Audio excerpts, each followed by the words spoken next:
কেন জায়েদ খান কিন্তু আমার সম্পর্কে বিয়েই হয়, সো কেন আমি আড়াল হবো? বিয়ের সাথে তো দুষ্টামি করাই যায়। এটা তো 100% ভুয়া কথা। কাজ বললাম না, জায়েদ ভাইকে আপনারা যতই যেভাবেই পছন্দ না কেন, তার মধ্যে একটা ভালো পার্সোনালিটি আছে। আর তার সাথে আমার এখনো পর্যন্ত দেখাই হয়নি, কোনো ইভেন্ট বা কিছুতে আমার সাথে ভাইয়ার সাথে দেখা হয়নি।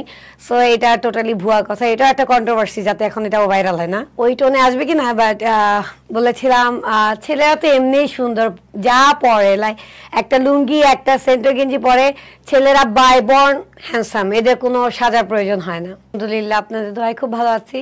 প্রথমত আমি খুবই একটা কষ্টের কথা বলি, ভাইরাল হলাম, ছেলেদের সাপোর্টের কথা বললাম, বাট ছেলেরা আমাকে আন্টি বানায় ফেলছে। সো খুবই দুঃখ পেলাম। তো এরপর হ্যাঁ, অনেক ভাতিজা ভাগিনা আমার এত বেড়ে গেছে যে আমার বাসার নিচে এসে আন্টি আন্টি ডাকছিল, খুব ভালোই লাগছে। সালামিও অনেক দিয়েছি এবার ভাইরাল হওয়ার পর। এখন এটা আপনারাই বলবেন, ছেলেদের সাপোর্টে কথা বলছি, তারপর আমাকে কেন আন্টি বলা হয়েছে? এটা তো মেয়েরাই আমাকে বললো যে আপু তুমি তো ছেলেদের সাপোর্টেই বললা যে ছেলেরা এমনি সুন্দর, তাদের কোনো মেকআপ লাগে না, বাই বর্ন সুন্দর। সো সেই ছেলেরাই তোমার ভিডিওটা সত্যি কথা বলেছেন আন্টি, এটা একজন আমার পরিচিত ভাগিনেই দিয়েছে। তারপর দেখলাম এটা পুরো ভাইরাল হয়ে গেছে, সবাই বুড়া চাচা নানা দাদা সবাই আমাকে আন্টি বলা শুরু করছে। সো ভালোই লাগছে, খারাপ না। আন্টি কোনো গালি না, আন্টি একটা প্রাউডের বিষয়, সবাই তো আর খালা হইতে পারে না।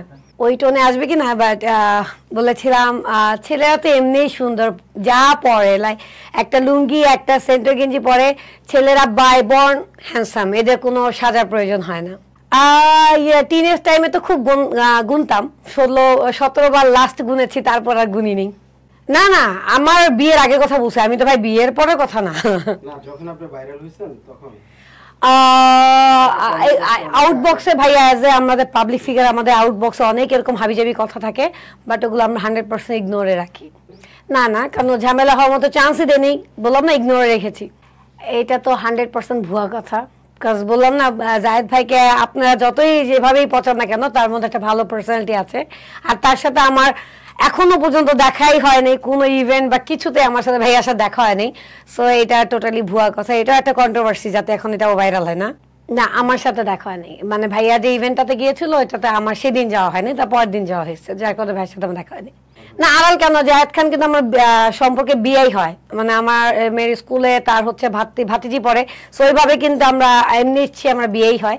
সো কেন আমি আড়াল হবো? বিয়ের সাথে তো দুষ্টামি করাই যায়। বিয়ে তো সবাইকে ইনভাইট করে দেখলাম, অনেক সাংবাদিকদের মিষ্টি খাওয়াই খাওয়াই নিয়ে গেল, আমাদের তো বিয়েদের তো নিয়ে গেল না, এই দুঃখে যায়নি। দেখেন, আমি সবসময় বলি যে কোনো অ্যাক্টর বলেন, এদের প্রতিভাটা বের করার দায়িত্ব হচ্ছে ডিরেক্টরে। হ্যাঁ, আমি কোনো অ্যাক্টরকে খারাপ বলবো না, সবার মধ্যে প্রতিভা আছে, যেহেতু এই ফিল্ডে আছে। আর বাংলা ছবি নায়ক হওয়াটা আসলে খুব ইজি ব্যাপার, কোনো একটা খুব যে কঠিন ব্যাপার তা না। সো সবার ক্রিয়েটিভিটিটা বের করা। বাট জায়েদ খানকে নিয়ে আসলে এমনভাবে কিছু ট্রল করা হয়েছে ফেসবুকে, আসলে ভাইয়া বদার করে না। ভাইয়া যদি এটাকে নিয়ে খুব আগে থেকে অ্যাকশন নিত যে আমাকে নিয়ে ট্রল করা যাবে না বা আমাকে হাসির পাত্র বানানো যাবে না, তাহলে হয়তোবা ওনাকে সবাই সিরিয়াসভাবে নিত। উনি সোনার চরে খুব ভালো একটা থিম নিয়ে, হয়তোবা আমি যতটুকু জানি একটা কোনো কনসেপ্ট নিয়ে এসে ছবিটা করেছে, বাট আসলে তাকে ওই যে ট্রলিং করা হয়, তো তার ওইটাকে ফান হিসাবেই সবাই নিয়ে ফেলে, আর সিরিয়াসভাবে কেউ নিচ্ছে না। যখন আমি দেখি অনন্ত জলিলের ছবি হাউসফুল থাকে, সেখানে জায়েদ খানের 50টা টিকিট 100টা টিকিট ডাজন্ট ফ্যাক্ট। আমার কথা হচ্ছে, as a person Zayed Khan ভাইকে সত্যি ভালো লাগে, তার পার্সোনালিটি ভালো। অবশ্যই সুযোগ পেলে, অবশ্যই যদি ভাইয়া ওই যে তার যে একটা টিম নিয়ে গেল, তখন যদি আমাদের ইনভাইট করতো, অবশ্যই আমরা ইনফ্লুয়েন্সার, আমরা নারী উদ্যোক্তারা যেতাম, ভাইকে অ্যাপ্রিসিয়েট করতাম।